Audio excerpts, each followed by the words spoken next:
नमस्कार, मैं लीशा और आप देख रहे हैं न्यूज 24 मध्य प्रदेश छत्तीसगढ़। बुलेटिन की शुरुआत करते हैं बड़ी खबर के साथ, जहां पीएफआई को लेकर देश भर में एनआईए की बड़ी छापेमार कार्रवाई देखी जा रही है। देश भर में 12 से ज्यादा जगहों पर छापेमारी की जा रही है। जामिया और पुरानी दिल्ली में छापेमारी चल रही है। दिल्ली, एनसीआर, राजस्थान, महाराष्ट्र में छापेमारी की जा रही है। एमपी और यूपी में एनआईए की ये बड़ी कार्रवाई देखी जा रही है। तो लगातार ये बड़ी खबर टीवी स्क्रीन पर, जहां पीएफआई को लेकर देश भर में एनआईए की बड़ी छापेमारी। एमपी, यूपी, राजस्थान समेत दिल्ली में भी ये बड़ी छापेमार कार्रवाई देखी जा रही है।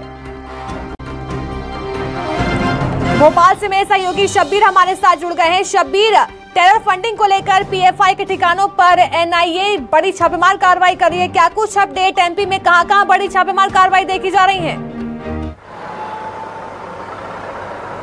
बिल्कुल अलीशा, बात की जाए तो देश भर के अलग अलग जगहों पर 12 अलग अलग जगहों पर कार्रवाई की गई है एनआईए की तरफ से पीएफआई के ठिकानों पर। और इसके साथ साथ ये चीजें निकलकर सामने आई है कि टेरर फंडिंग में ये कार्रवाई की गई है और मध्य प्रदेश में भी कार्रवाई की गई है। ये चीज़ें साफ हो चुकी है क्योंकि मध्य प्रदेश के साथ साथ जो मध्य प्रदेश से सटे हुए इलाके हैं, राजस्थान, यूपी और इसके अलावा दूसरे राज्यों की बात करें, दिल्ली, एनसीआर, दिल्ली में तो लोकेशन तक के पता चल चुका है कि कहां कहां कार्रवाई की गई। लेकिन मध्य प्रदेश में जो चीज़ें अब तक निकलकर सामने आई है वो बताया जा रहा है कि एनआईए ने मालवा के किसी जिले में कार्रवाई की है। शायद से इंदौर चीजें निकलकर सामने आ रही है क्योंकि अभी तक की अलीशा बात की जाए तो जितनी भी कार्रवाई की गई है एनआईए की तरफ से पीएफआई पर, वो सबसे ज्यादा कार्रवाई इंदौर और उज्जैन, रतलाम, देवास, खंडवा के आसपास ही की गई है। और उसकी वजह यह है कि हमने देखा था कि 2003 में दिग्विजय सिंह शासनकाल के वक्त पर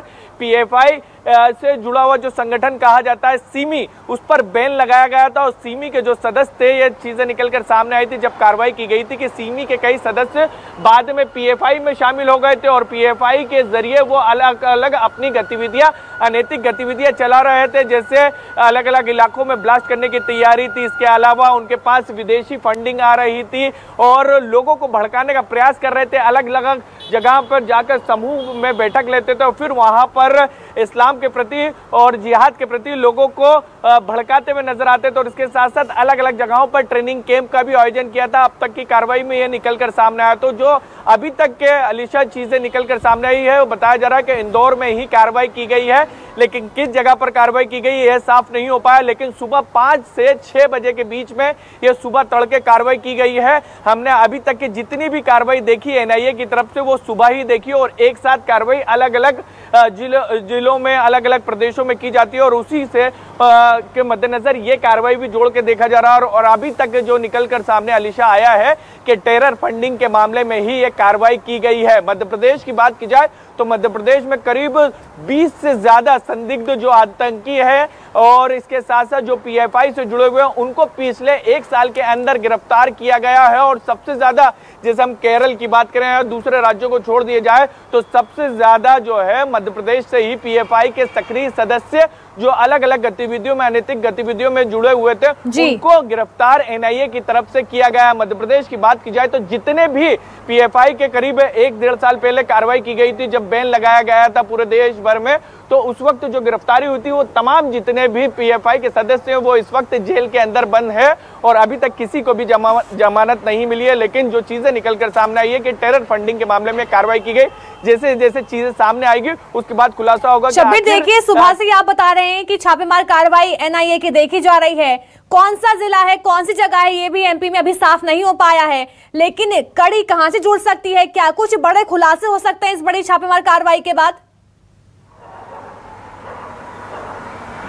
देखिए, कड़ी जोड़ने की बात की जाए तो पूरा जो अभी मालवा ही केंद्र बना हुआ है मध्य प्रदेश की बात की जाए, क्योंकि मालवा में ही सबसे ज्यादा इस तरीके के हम देखते हैं कि कट्टरवादी संगठन सक्रिय रहे हैं मध्य प्रदेश के लिहाज से बात की जाए।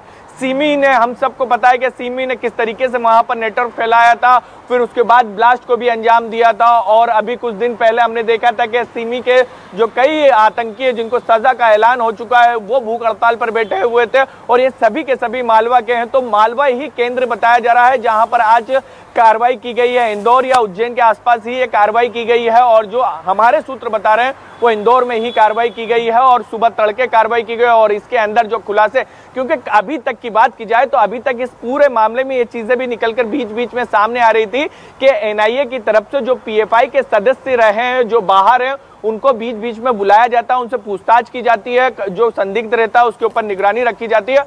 और एक चीज और निकलकर सामने आ रही थी कि जो जेल में बंद हैं पीएफआई के सदस्य, उनको बाहर से मदद भी पहुंचाई जा रही है, लीगल मदद और दूसरी तरीके से मदद। तो उन तमाम चीजों को लेकर ये कार्रवाई हो सकती है। और इसके साथ साथ टेरर फंडिंग को लेकर भी, क्योंकि विदेश से बड़ी मात्रा में इनके ऊपर करोड़ों रुपए आया है, लेकिन वो अलग अलग अकाउंट के जरिए आया था। हमने एक खबर भी चलाई थी न्यूज़ 24 मध्य प्रदेश छत्तीसगढ़ पे कि पता चला था कि विदेश से पैसा आया, फिर एक अकाउंट में आया, फिर वो अलग अलग अकाउंट से होते हुए पीएफआई के सदस्यों तक के पहुंचा कि किसी को शक ना हो। तो उन तमाम चीजों को लेकर लगातार एनआईए अपनी जांच को आगे बढ़ाती हुई नजर आ रही है। तो उसको लेकर भी ये बताया जा रहा है कि कार्रवाई हो सकती है, क्योंकि अभी तक जो निकलकर सामने आया अलीशा, ये टेरर फंडिंग को लेकर ही कार्रवाई की गई है।